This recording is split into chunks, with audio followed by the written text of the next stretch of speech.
Students, just wait for another 10 minutes. I have an that I join. Just wait for 10 minutes. Join sharp at 11:15. I will try to join you at 11:15. Okay.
Hello? Hello, students. Can you hear me? Yes, ma'am. Actually, I'm very sorry so that you have to wait for such a long time. Actually, I have an emergency task that you need to complete within 10 minutes, and that is just indicated to me by class time. That is at 10, 11:05. That's why it takes much time. So sorry for that. And today, I first of all, I want to make a calculation that which part of your total syllabus is covered and what are the left right now. So can any one of you can tell me that which part uh, left for your syllabus? Do you have the syllabus? I think every one of you have syllabus. Only one part is remaining that you can say that the software development process, and I think this part is already covered in your software engineering classes. Although I will give you a brief overview of that software development process later on in this class. But before moving on to this part, can you tell me that what are the remaining sections that you need to cover in this semester? Promita, can you tell me? Okay, before moving on to that, I just share you the syllabus. Let me just share you the syllabus. Everyone have the syllabus now? Yes, ma'am. Okay, so you can do it by your own end also.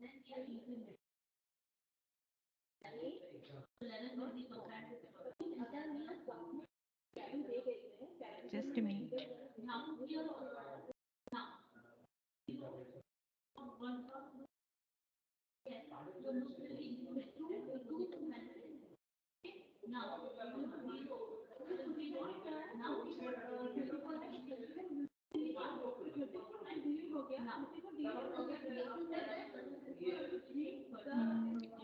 Syllabus.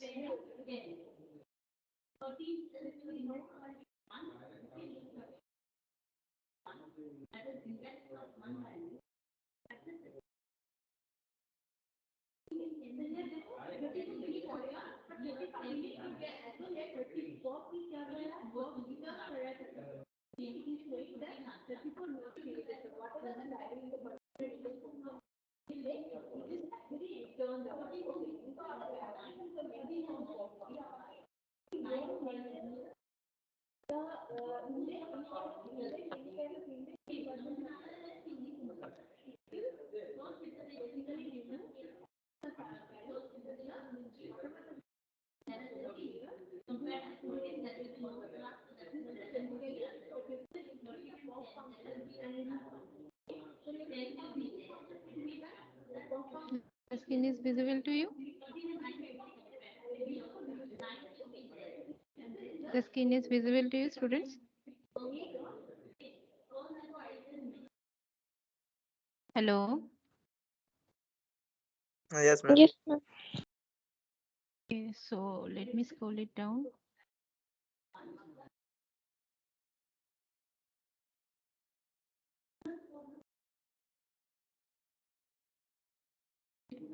Look at here. This is your total syllabus. Okay. Actually, we have started most of the part from the object oriented programming, and later from the object oriented. During this object oriented concept, I've explained you that what will be the pattern and what will be the scenario, what will be the classification, like that. Okay. So just go through this part, this content, and tell me what are the part that you have just left in this syllabus, so that when you will come to the campus, I will provide you the that part actually. And this last part, that is the software development process, today I will give you the idea of that, and I think this is clear to all of you at your software engineering classes, because in this class this is the first module, that how a software can be developed, what are the several stages, what is the activities that can be carried out on that stages basically. Or if not, I will provide you that sort of information. But tell me that which part you just lacking.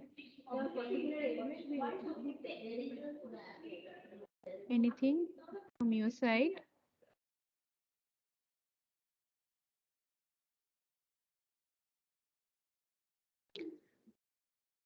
Can anyone tell me anything or not? Ma'am, this Yes. So encapsulation, polymorphism, this part. encapsulation and polymorphism, this is the theoretical part, no? Encapsulation means this is the concept Yes, of ma'am. class. Actually, Encaps ma'am, what?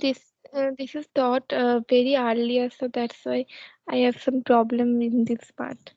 Okay, so this part I can tell you within just 5 minutes. This is the basis of object-oriented programming now. Whenever you have just wrapped down the code, the source code in a single unit, that is the concept for encapsulation. That means whenever you are writing down a class and within that class you are defining any data variable, data member basically, that data members is nothing but the data variable and the method.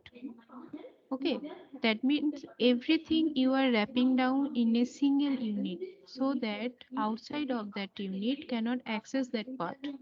This is the concept for encapsulation.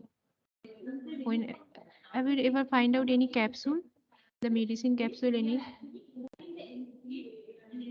Yes, Sumit, ma'am. capsule? What is the meaning of it? What is the visibility of it? Whatever the medicine that are just wrapped within a plastic cover, and that is your capsule. So encapsulation means whatever the needed information, whatever the needed instruction for performing a particular task, you are wrapping down in a single unit. And that unit in a object-oriented programming concept is known as a encapsulation. So whatever the program, which one is the program that you are writing down in as a source code, Java program source code, that means you need to write down a class at the very beginning you need to define a class, and within that class you have to assign the variable, the method, the several sort of instruction. So that concept is known as the encapsulation.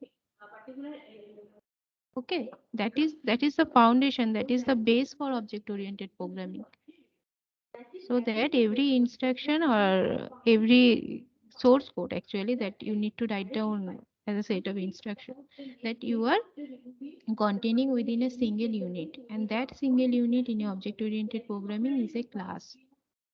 So this procedure basically, that is wrapping down this say data members in a single unit, is known as the encapsulation. So every program you are writing down in object oriented program, that cannot be except the concept of this class. So every program whenever you are writing down using Java programming language, that is the elaboration of the encapsulation process, because for encapsulation process you need to write down any class. Without any class you can't write down any source code in Java programming language basically. Okay, this is the concept for encapsulation. And what is the meaning, any doubt for encapsulation, Shomita? Look No, whatever. ma'am. Understood. Yes. And the next part, that is the polymorphism. Polymorphism, you also have done the polymorphism program. Polymorphism, poly means many, morphism means that is the displaying. That means using a single interface, you are performing more than one task. That process or that concept is known as a polymorphism. You are using single interface, but you are performing multiple tasks. And now you can ask me that what are the part that you have just done with the concept of polymorphism. Just recall the concept of method overloading and method overriding. In case of method overloading, what is done? You need to provide two or more methods with the same name. Two or more methods with the same name and different parameter, using different parameter.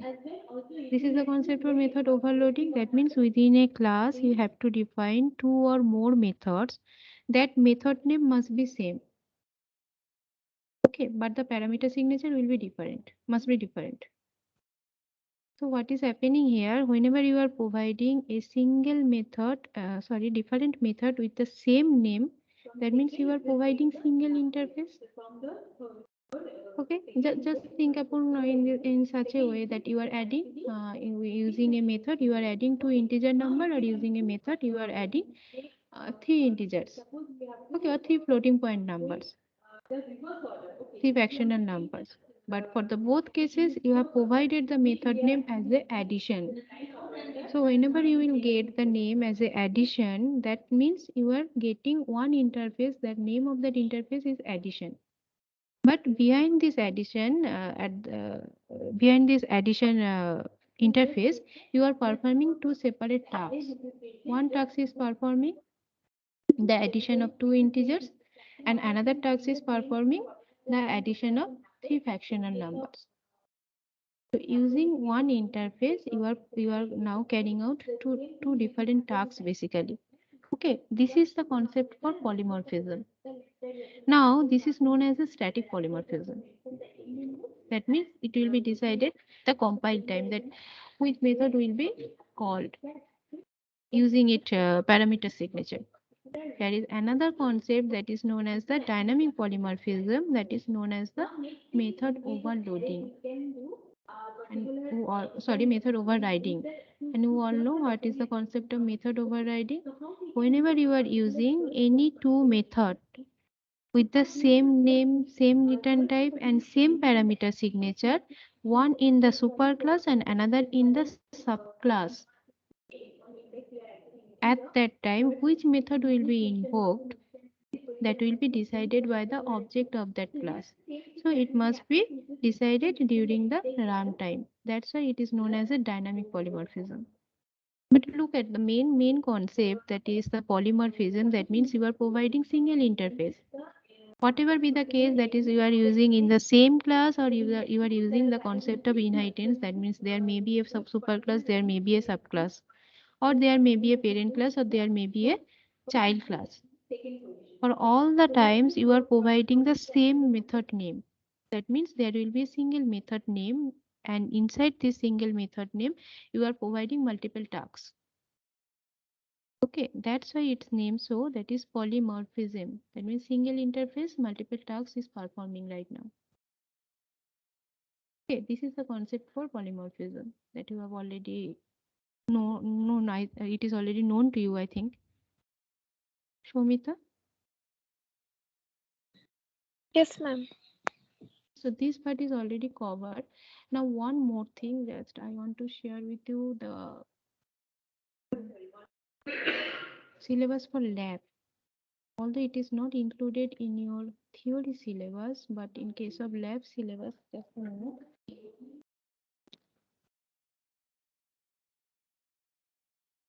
In lab syllabus, two part is included, that is not till covered in the theory class. That is the program for thread and program for applet programming.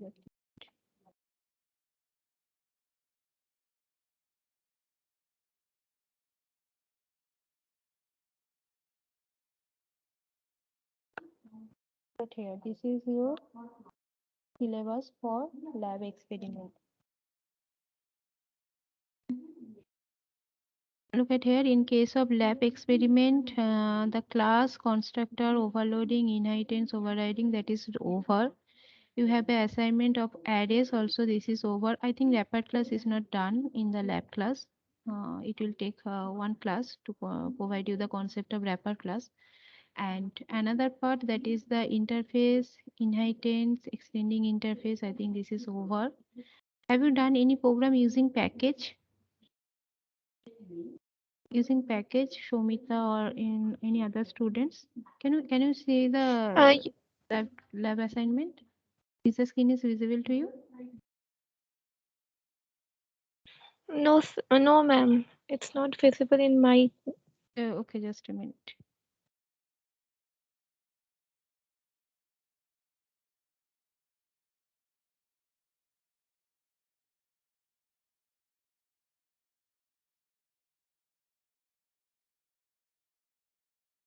Now it is visible to you? Yes, ma'am. Now it's okay. Okay, just look at this part. First part, that is the assignment of class constructor overloading, inheritance overriding, that is over.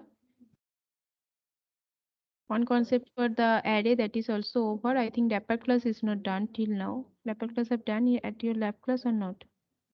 No, ma'am. Okay, so one program you need to, one or two program you need to learn about this wrapper class. And the next part, that is interface, multiple inheritance, and extending interface. That is already done. Already done, na? Inheritance, abstract class interface. That is done, na? Yes, ma'am. Multiple inheritance, you all know that how you can implement multiple inheritance in Java, because directly it is not supported by the object by Java programming language. Okay, but using interface you can do it. So that part is already over. Package programming. Done, ma'am. Okay. So remaining these two part that I will cover in the next session, that is the it can be done on the lab program also. That is, now you have a basic idea that how the window can be created, what is the GUI in case of Java programming language. You have a basic idea of that. And one more thing that you can do, that is for applet programming and the multi-threaded programming. The theoretical concept behind these two programming I will provide to you, and this portion you need to do in the lab section. Okay, so this is not explicitly mentioned in your theory syllabus. This is threading part, threading, multi-threading programming. As well as applet programming, you can do it. I will provide you the concept for this applet programming and multi-threading programming. Except these two part, I think the remaining part is already over in your lab class. Is it? Yes, ma'am. Okay, so today I will provide you one more thing, that is you can think it as a revision part. It is for the remaining student also. That is the software development process. And next in the whatever the class, it will be the physical mode or offline mode, online mode. I'll ma'am provide you concept for. Yes, who is speaking? Ma'am question से पूछना था question को Sorry, who is speaking? Pratik ma'am Yes, tell me. Ma'am कोई frame बनाने के बाद जब set size जब करते हैं तो मान लीजिए 300 लिए तो वो स्क्वायर आना चाहिए ना बट यहाँ पे रेक्टेंगल क्यों आता है नहीं नहीं, तुम सेट साइज बना रहे हो कि सेट बाउंड्स बना रहे हो? दोनों मैम दोनों ठीक है. फ्रेम का size ma'am set size Set size, you are not defining the size of the frame, na? You are defining the size of the component which you want to add on to the frame. Frame size Frame size or window size? Whenever you are creating the window, any window based program, then that means there will be two sizes. One is for the frame size and another is for the window size. Window size is by default. You need to change that size by the whatever the source code, whatever the actually instruction that you want to include in your overriding process. Okay. And first of all, tell me that for which size you are asking. Set size, the whatever the method that I have shown to you in this class, that is the size for the component that you want to add on your frame. Ma'am here I am using J frame class Yes, JFrame plus. Ma'am And उसको using that object, you are creating, you are defining the size. Yes ma'am Okay, then just send me that code into my WhatsApp or into my WhatsApp group, WhatsApp chat, and then I will check it that what is happening. Okay, that means that set size method is not operating on that part actually. I need to check why it is happening. But try to look at into that matter, that whenever you are creating any window-based application and you are using the set size, that set size is normally happening on the component that you want to add onto that frame. Okay, send me that code and then I will check it. Okay, and who is speaking? Another one. Okay, so let me summarize that concept. That is the, or any one of you that you are already familiar in this part in software engineering classes. So anyone can brief me that what is the, in a brief, that what is the software development process? What are the steps that you need to carry out? Anyone? Monisha, can you hear me? Monisha, Onoy,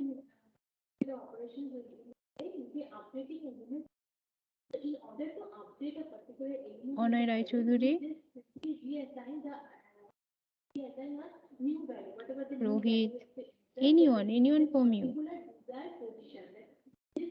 Can you brief me the basic idea of software development process? Just tell me what are the stages that you need to carry it out to develop a software.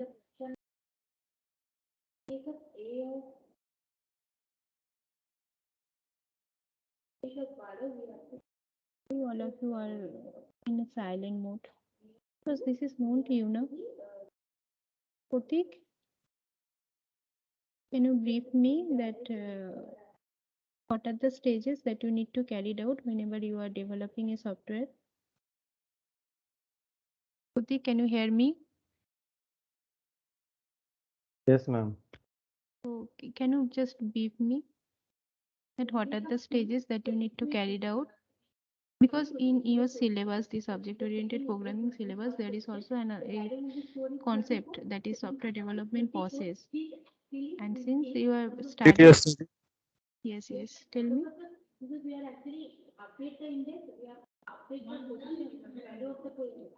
I'm not getting your voice, Pratik. It's broken. Ma'am, first feasibility study. Yes. What are the steps? What are the tasks you need to carry out in case of feasibility study?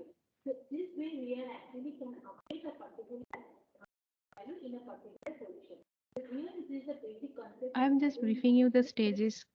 You just explain me, or you just tell me that what are the activities that you need to carry out in these 6 stages. Actually, in case of software development process, you need to carry out 6 different stages. First of all, the feasibility study. Next, the software requirement specification. Third one is the design. Fourth one is the coding. Fifth one is the testing, and sixth one is the maintenance. These are the 6 stages that you need to carry out whenever you want to develop any particular software. Okay. Now just tell me what are the activities that you need to carry out, or what are the main objective of these 6 stages? What are the objectives of the feasibility study? Look, this is a common question. This question can be asked on the basis of the software engineering also. Any not only this object oriented programming, any programming language. Whenever you will say in the interview board that I am comfortable with this language, then also be this question can be asked to you. This is a common question if you want to join any software company. Okay, I am briefing you the main objective, but you need to study on it because I think the material is also given to you. If not, I will provide to you. That is the basic concept, the theoretical notes, that what are the steps you need to carry down before developing any software. First, you need to decide there will be a specific team in your software development team, or in your company actually, that they will analyze that part whether this software can be carried out in future or not, whether that software can be developed in real life or not. That must be on the basis of some factors. Okay, suppose look at that point that you are developing a particular software, and after you are taking 2 year duration to develop that software, and after 2 years you are just finding that the impact of that software in the real life scenario, that is just zero. It may be like that. Can just imagine this part, that how the time is changing, how the demand is increasing. Just take out the example of your mobile phone. What are the several new features that are just developing in the next version, and it will take just quick time. Within 6 months, within 1 year, there will be huge change. And you all know the minimum time to develop a software is 6 months. At least 6 months is required to develop a full-fledged software because you need to carry out these 6 stages. And once a stage is completed and that report will be generated, then only you can move on to the next stage. No, there are lots of situations that in parallel you can develop several, you can do the several activities, but that are limited. But for all the software, you need to carry out these stages.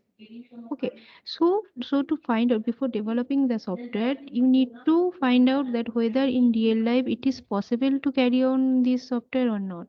This decision should be made at the beginning of the software development. That is carried out in the feasibility study phase. You can find out it on the risk factor, on the managerial factor, on the that there may be money risks, there may be other resource risks, anything that impact or that factor you need to consider. And once you get satisfied, no, this is okay, we can go for that software, then only you need to go for the SRS part, that is the software requirement space.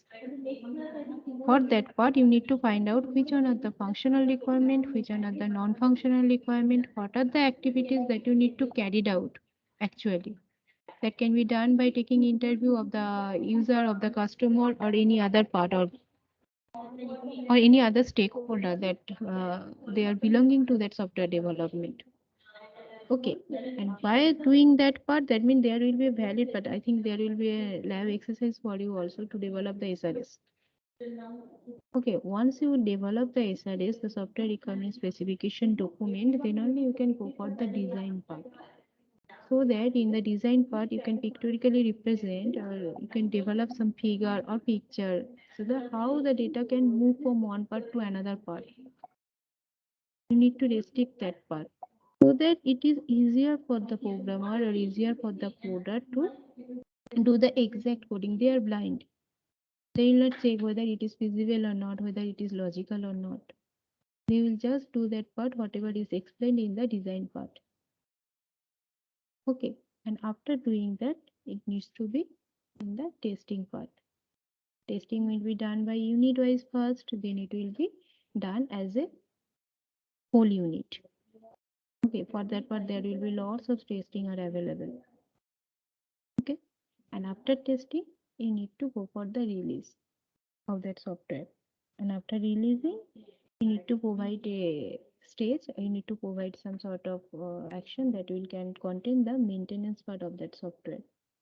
So if there will be a bug, if there will be a error, or if there will be a real life scenario that will happen, that you need to change some tasks or change some module in your software so that it can be carried out in a day-to-day life, then you need to go for that maintenance part. And once you develop a particular software, you must provide it. It's your responsibility, it's your ethics that you need to provide the maintenance part of that software also.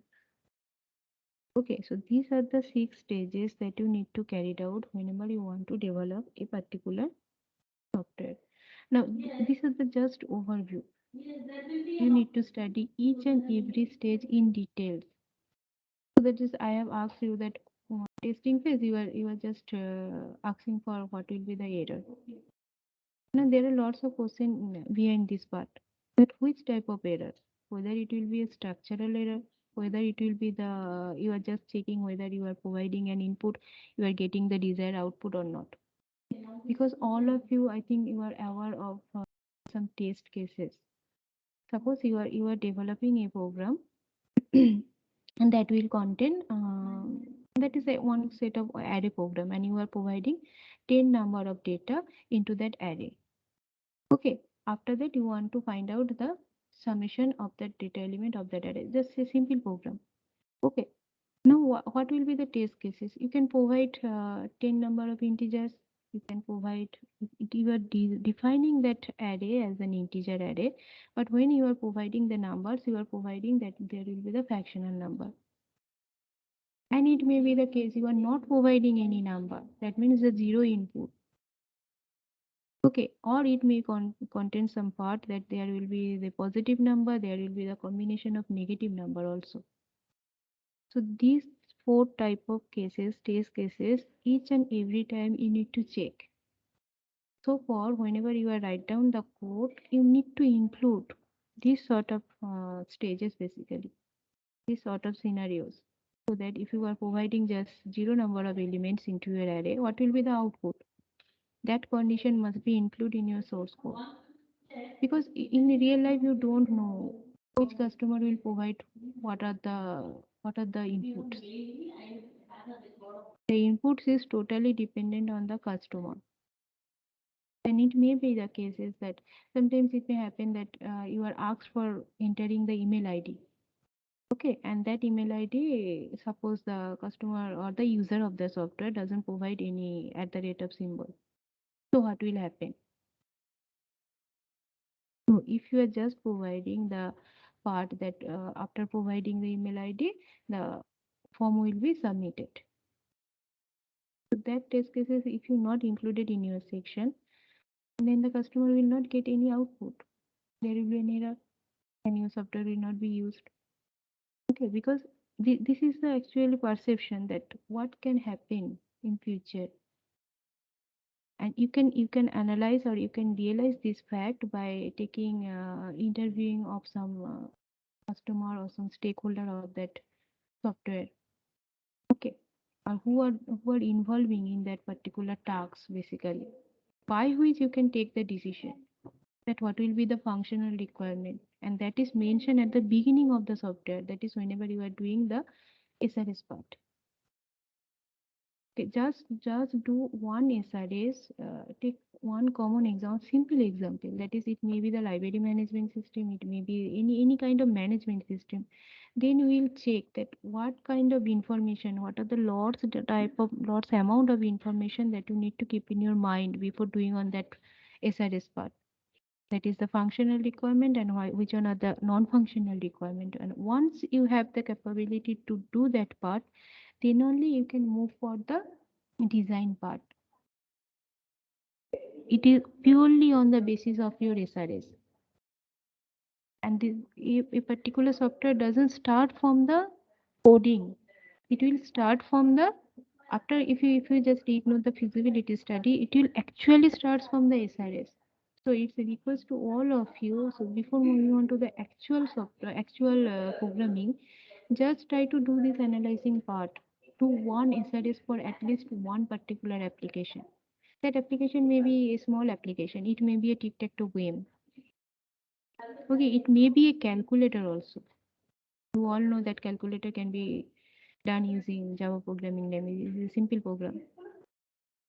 But that simple program also includes several parts, several tasks. And that task will be your functional requirement. And whenever you are doing that functional requirement, at that time we will analyze it, we will actually realize that part, that what will be the test cases. So each and every scenario you need to mention in the test cases. So that tic-tac-toe game, whenever you will test that part, then you need to go so many of testing is there. That is common part is two part you need to do. That is the black box testing and white box testing. Black box testing means you don't need to consider the what are the internal logic behind it. You need to you will just provide the input and you will get the output of that part.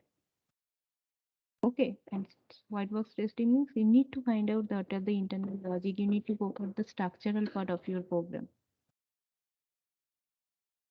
So if your source code, if your programming will be able to pass that part, that two part, that is at least the white box and black box testing, then only it can go for the release. Then there are also lots of other testing, that is alpha testing, beta testing. It must be tested at the client side, it must be tested at the development team also. Okay, and it must be tested by some third party also. And that third party, which type of information or which type of input it will provide to your part, to your software, you don't know that. So for that part, you need to make an analyzing of it.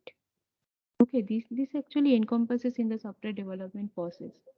So try to study that part, and it's a request to all of you, if you want to get the actual flavor of software, at least try to develop any little application and try to develop the SRS part of it. Then you will get the actual flavor that how a software can be developed. Okay.